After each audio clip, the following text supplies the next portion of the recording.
All right, here we are. We're in round six of my first ever PFF All-22 draft, and I have a decision to make. So let's talk it through and let's look at how the draft board's going and revisit the strategy here.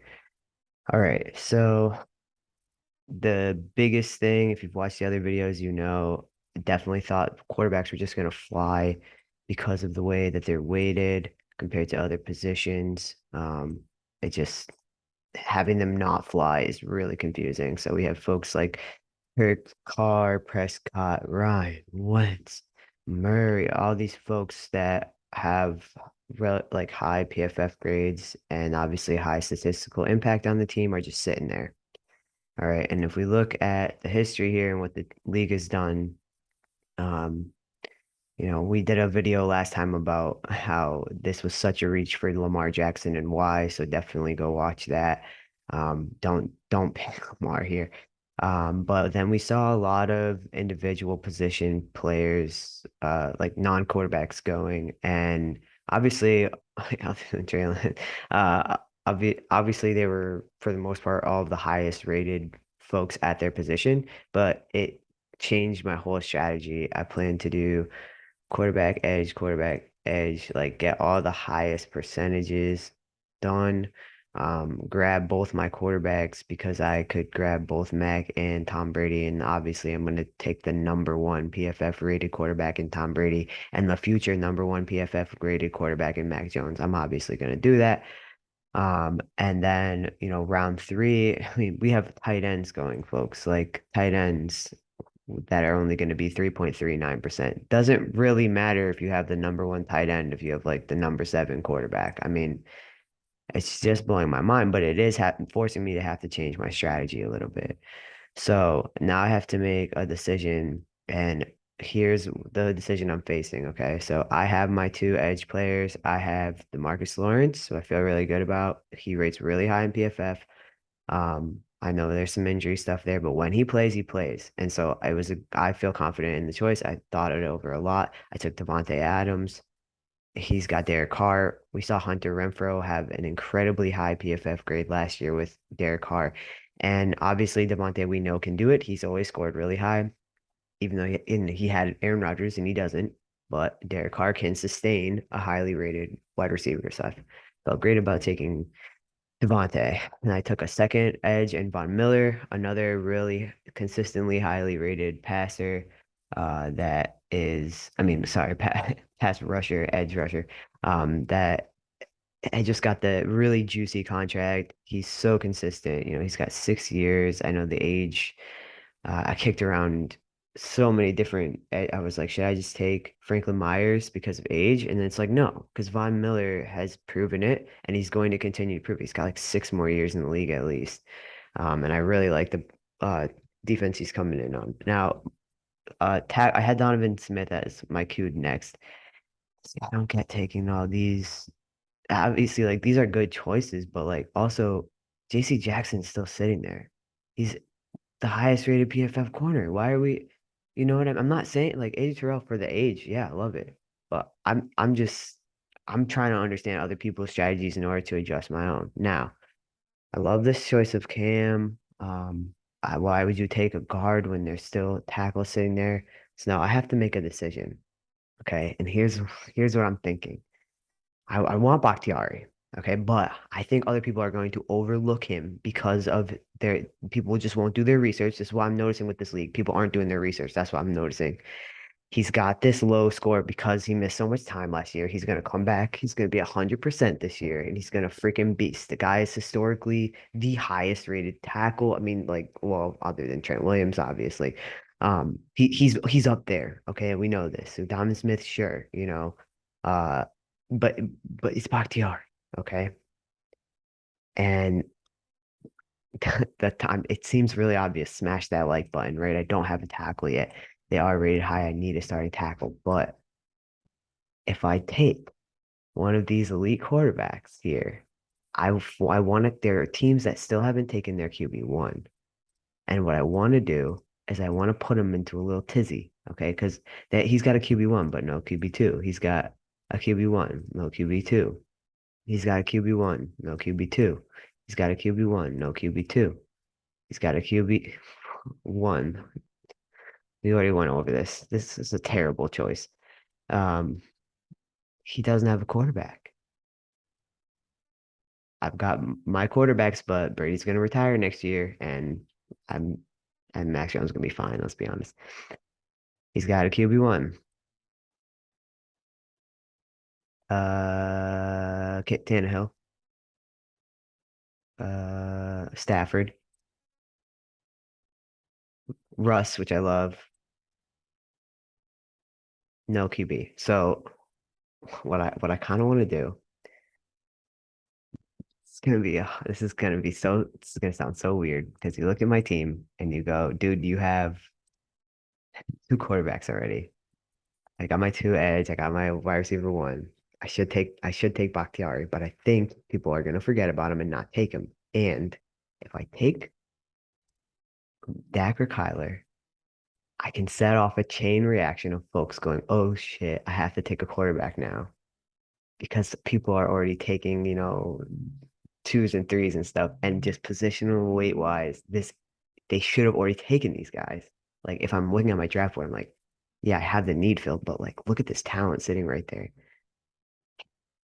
So this is a strategy to try to get other folks to start grabbing their quarterbacks so that the rest of the draft, the next at least two rounds, I can have a little bit of peace of mind and fill out the rest of my roster. I think I'm gonna do it. I mean, the way that I have to respond to the draft. I know Bakhtiari is the best choice. I do. I also just think he might fall back to me. Um, I really and then honestly, if I don't get him, it's fine. I'll take Leno. I've got Andrew Thomas right here. That's the youth that I need right there.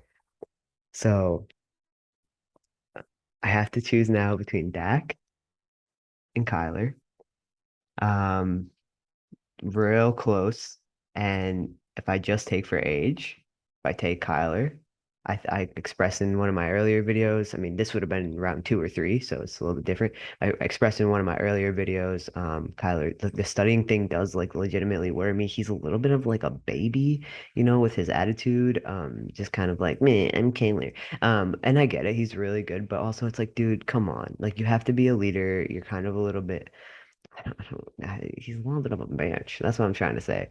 Um, and when I rated these out, I did put Dak way up there, and because I'm like, he's Dak, he doesn't really get injured other than like if he's gonna be injured, he's gonna like be injured. I guess he is injury prone actually. All right, but let's look really quick um for how they did last year, just on the whole. And Kyler. Why is he? This didn't sort correctly because he shouldn't be. If a 99 shouldn't be above 116 if unless I've forgotten what numbers are. Um, and here's Dak. Unless this sorted. There you go. Okay, so Kyler. There's Dak. Who do I want? Who do I want? Kyler got the juicy contract. He's a little bit of a bitch. Um, Dak's Dak's Dak. I mean, he's gonna be a starter for at least the next 4 years. So will Kyler. All right, let's look at their game breakdown and try to make a decision because I'm taking one of them. All right, so the lowest low we hit with Dak was 4.6, and the highest high was an 8.9. We got a couple eights in there. It's beautiful. All right, and looking at Kyler, when he did play, his lowest low was a 5.1. His highest high, 8.7. Jesus Christ. Oh, that's the Texans. Um, okay. Lowest low 5.1 to 8.7. Just kind of trying to see what's my range of outcomes here.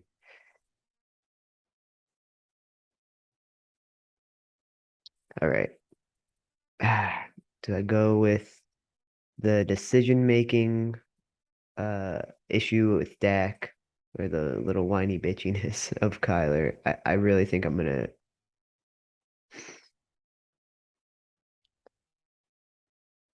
yeah, it's so close between them. It's crazy that Kyler's passing grade is higher than Dak's. But I think, you know, I think I'm gonna do it. I'm gonna take Dak Prescott instead of Bakhtiari. Hope we can cause a chain reaction. All right, let's see what happens in the chat. All right, I gotta tag the next person because that's the nice thing to do. Cedric Dosler. Okay.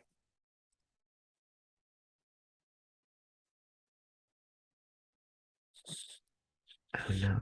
Am I recording this? Oh, we are. Okay. At illegal contacts. On the clock, baby. Also wanted to follow up on one of my other videos. I talked about how I'm pretty sure the commissioner of my league is my wife's doing the calendar.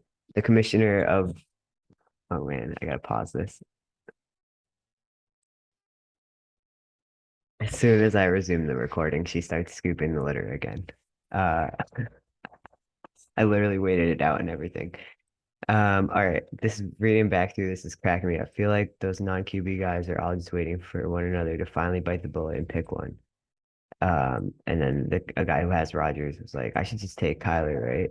And obviously there's no super flex here. Because it's supposed to be like a real team. You definitely can't start two QBs, right? And I have two. I don't care. I'm doing it to cause a chain reaction for my own good going forward because it's driving me nuts. Trey Lance pick was weird. I agree. You add them to your depth chart. If your starter gets hurt, it'll sub in the backup. Hey, if I didn't pick him, somebody else would have. I got two starting QBs. That's what matters. You'll have to have backups. It's 53 roster spots, right? So um, and let's see what happened next. Did the next person take a quarterback? No. We had Kyle Pitts go. We had Andrew Thomas go. Dude, these guys, I like really needed this to work. This is my first draft and I'm trying to read it. I'm trying to read the draft board for what it is. I don't care. I'll take Kyler again. I'll take four QB1s and I'll trade them at this point because I don't think they realize the positional disadvantage they're putting themselves in by not taking an elite quarterback. Like there aren't that many, you know? I don't know. This is a 12 person league. All right. There's there's 12 so there's 12 QB1s, which means there's only 12 QB2s. And I mean that's math, folks. That's how math works. All right. This was a risk. This was a definite risk. If it works, it's gonna be really cool. And if it doesn't, I'm gonna cry a little bit. Uh all right, let's see what he's got. So this is the same dude that just took Lamar. I mean, yeah, he's got amazing tackles too now too. But I think Bakhtiari will fall back to me. I would be surprised if that doesn't happen. And this dude, I don't blame him for not taking another quarterback. Um, yeah, we'll see who's on the clock here. Uh, I don't know. I might have just I might have just done something real stupid. I don't care right now. I don't care. I'm gonna play this league out and stream this shit on YouTube, and we're gonna see if I'm right or not. I don't know. No one knows. It's everyone's first year. So, geez Louise, you guys. Um, yeah, I think just to give folks who might be here to watch, to straight up watch the draft, an overview of how it's going. We've done rounds 2 and 3 in other videos, so I won't do those here. Uh, we had let's see. So round 4 was Cam Hayward, Matthew Stafford, DK Metcalf, Marcus Lawrence, that was me, Jalen Waddle, T. Higgins, Jonathan Taylor, who obviously is a positional advantage, except that the actual position isn't an advantage. So it's just weird to me. Debo, Tyreek, Vita, Christian, Stephon, Alexander, Dexter Lawrence, these defensive interior guys going where they're going is curious. Braden Smith, Darius Leonard, Bob Miller, then Donovan Smith, Jalen Ramsey, Javon Holland, AJ Terrell, Fred Warner, and then we go to round six where we had Owusu Koramoah. I'm not taking him. Uh, Michael Onyu, Cam Jordan, Creed Humphrey, Jonah Williams, Dak Prescott, Kyle Pitts, Andrew Thomas. I'm really hoping we get a little chain reaction here of folks taking quarterbacks. It's I did what I did, and I'm gonna stand by it. It's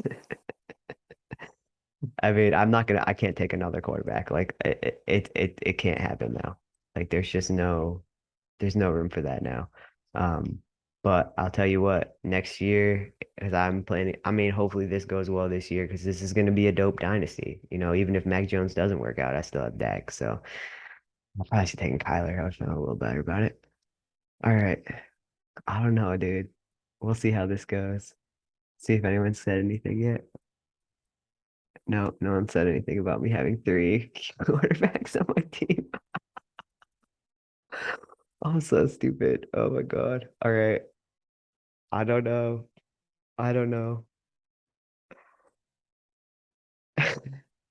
Uh, I will be back with how round seven goes, the rest of round six and round seven. So we'll just keep doing this shit. This shit's fun. All right. I'm gonna catch you on the flip.